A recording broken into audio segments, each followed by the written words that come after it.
అదే RTV app వార్తల్ని క్షణాల్లో చదివే అవకాశం ఉంటుంది. ఒక న్యూస్ పేపర్, ఒక టెలివిజన్ ఛానల్ మీ చేతుల్లో ఎప్పుడూ ఉంటాయి. తెలంగాణ జాగృతి వ్యవస్థాపక అధ్యక్షురాలు మా ఆత్మీయ సోదరి కల్వకుంట్ల కవితక్క గారి జన్మదిన సందర్భంగా ఈరోజు ఆదిలాబాద్ జిల్లా వ్యాప్తంగా ఘనంగా నిర్వహించుకోవడం జరుగుతుంది. అందులో భాగంగా ఈరోజు వినాయక టెంపుల్లో తన పేరు మీద అర్చన అభిషేకం కార్యక్రమము, తద్వారా తర్వాత మళ్ళీ అన్నదాన కార్యక్రమము, రిమ్స్లో పండ్ల పంపిణీ కార్యక్రమము, బ్లడ్ డొనేషన్ క్యాంపు ఇవన్నీ నిర్వహించడం జరుగుతుంది. తాను ఆయుర ఆరోగ్యాలతో నిండు నూరేళ్లు చల్లగా ఉండాలని ఆ భగవంతుని కోరుకోవడం జరిగింది.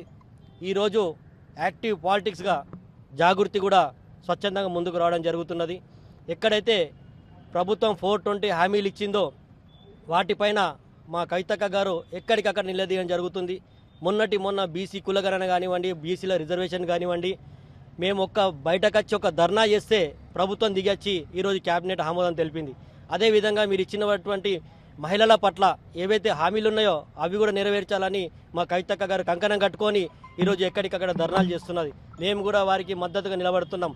ఈరోజు బీఆర్ఎస్ పార్టీలో కూడా సీనియర్ ఎమ్మెల్సీ నాయకురాలుగా తన కార్యక్రమాలు కొనసాగుతూనే ఉంటాయి. ప్రభుత్వంకు మేము హెచ్చరిస్తున్నాం, మీరు ఏవైతే హామీలు ఇచ్చిండ్రో అవి ప్రజలకు నెరవేర్చాలని. అదేవిధంగా తెలంగాణ జాగృతి బీఆర్ఎస్ పార్టీ కలిసి పోరాటాలకు సిద్ధమవుతుందని సందర్భంగా తెలియజేస్తున్నాం. మరిన్ని వీడియోస్ కోసం ఛానల్ ని సబ్స్క్రైబ్ చేయండి. లేటెస్ట్ అప్డేట్స్ కోసం వాట్సాప్ ఛానల్ ని ఫాలో చేయండి. అండ్ లింక్ డిస్క్రిప్షన్ లో ఉంది.